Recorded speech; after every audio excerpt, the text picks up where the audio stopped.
I'm pointing to something really subtle and specific, and it's not about you doing anything wrong. It has to do with learning. Like everybody, all of us learn and have an opportunity to learn in life, and so it's just about, and the learning never ends in life. It's infinite, and so being supported is also a learning. So it's a learning how to listen and, in a sense, obey. Because I use the word obey a little provocatively, but it's also where the trust is developed. Do you recognize what I mean? Because when you, for example, felt this change to do this professional change, and you go for it, there's an obedience to that calling, and there's to whatever degree there's an obedience and a listening and an obey and trusting, right? But then that's like on a very kind of large scale. It's like, okay, I'm going this way, now I'm going to listen to this. It's a big change, right? But then we need to get more refined in how to listen, trust, and obey. Listen, trust, and obey. Listen, trust, and obey. We're at a point, it's no longer the universe or life supporting me. There is no difference between the obedience and the listening and the trusting. Is life through me, as me. But at first it's this listening. I have a calling, I try that, and I think that's where you're at, and I think that's brave. But then there's a point where there's a risk where we have an idea about how life should support us, and this is what I was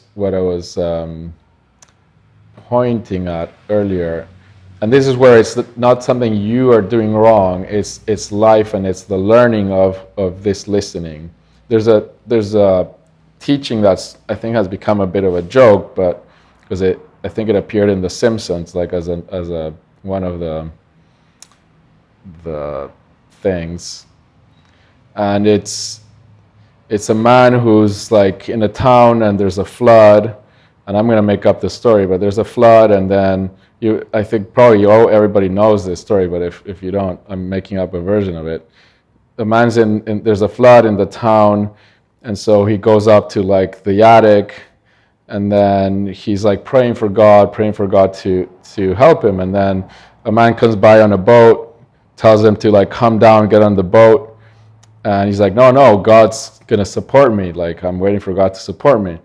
And then like the man leaves, then there's like another thing that comes, there's a guy in a helicopter, they're all coming to rescue him, and he's like waiting for God to support him, and then he ends up drowning, goes up to heaven. He's like, what the hell, like, God, you were supposed to support me. He's like, well, I send you a helicopter, I send you a boat, I send you all of these things, and you totally like didn't listen. That's from The Simpsons? Well, it's an older teaching, but The Simpsons used it, and it's Homer, right? It's Homer, I think. I might be wrong, but I think Alex is a film buff, and he might know. So if but let's leave it at that. But that's it's ridiculing. I was ridiculing. I was trying to learn that the other day. Keep getting it wrong. It's ridiculing this, but it's actually really profound, because if you take that to a much more subtle level, that's the risk of the errors of really listening and obeying, because he didn't want to get on a boat. The boat wasn't the right solution. There was an idea that the solution was going to come in a different form, let's say, or the being supported was going to come in a different form. And that's why I'm talking about like the open-mindedness and the creativity of what other possibility of creativity and co-creativity with life, if I open my mind, what could emerge that's like, oh, that actually is kind of a path here, or that actually is, these are more options that I haven't considered. So what is like the boat and the helicopter, and in your case right now, what are the possible, and it's never that obvious and clear, that's kind of the funny part of the story, but in reality it's more hidden, it's more subtle, and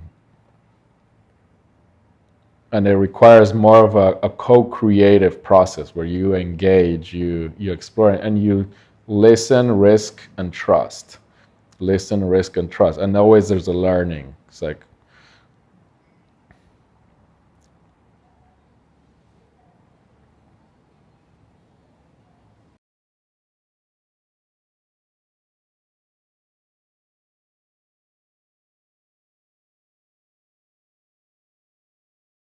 what I'm proposing is for you to take some time, not to come up with an answer now, you know, for you to take time, even as a practice, like if you sit, you know, a few times every day and consider this, right? Because right now you had one thought, one possibility, and it's like, okay, note that, but there's more. Your creativity is way beyond that. Let's put it that way. I think you have a lot more creativity than that.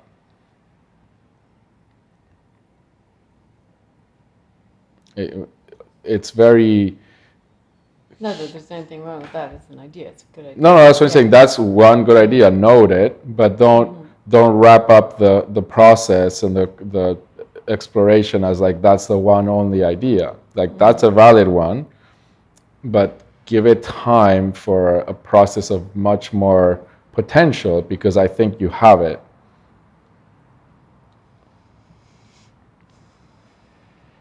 But maybe, I mean, that might just be it, right? But I think it's too soon to say like I've done the process of exploring my options. It's too quick.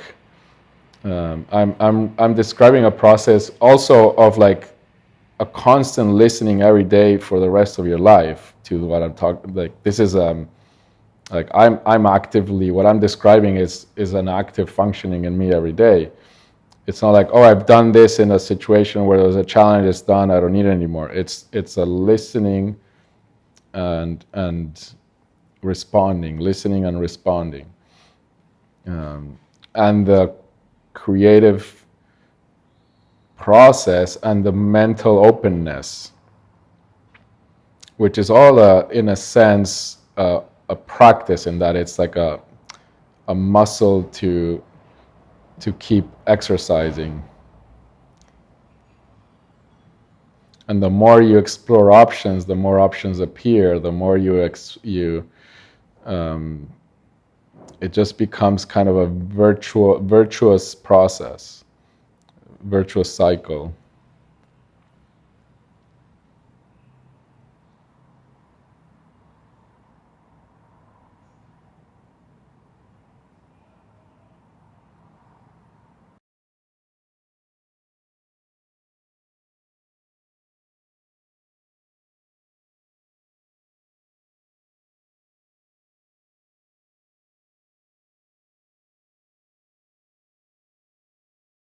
What I'm describing is creativity, and I wouldn't qualify it as masculine.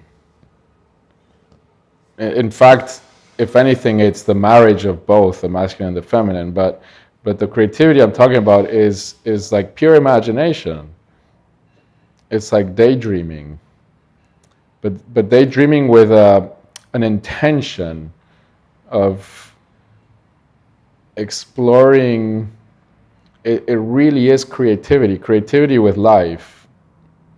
And the word that I resonates for me is co-creativity, because there is a kind of dance of two energies that are one, but they manifest like two energies that are intertwined, like the yin yang. And that's masculine and feminine, but it's also the the human body, mind, and the universe.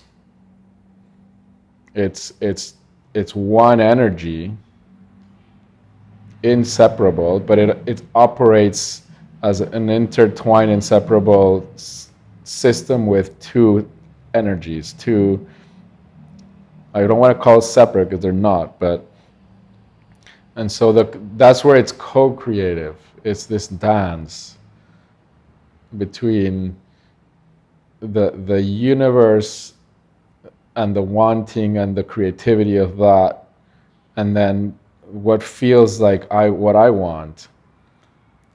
And the more that dance becomes connected and smooth, it becomes the one desire, the one wanting.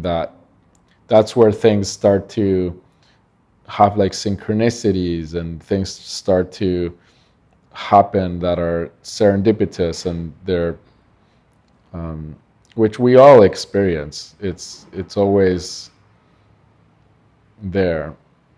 But so what I'm talking about is like, it's not necessarily either just sitting and being patient, nor doing.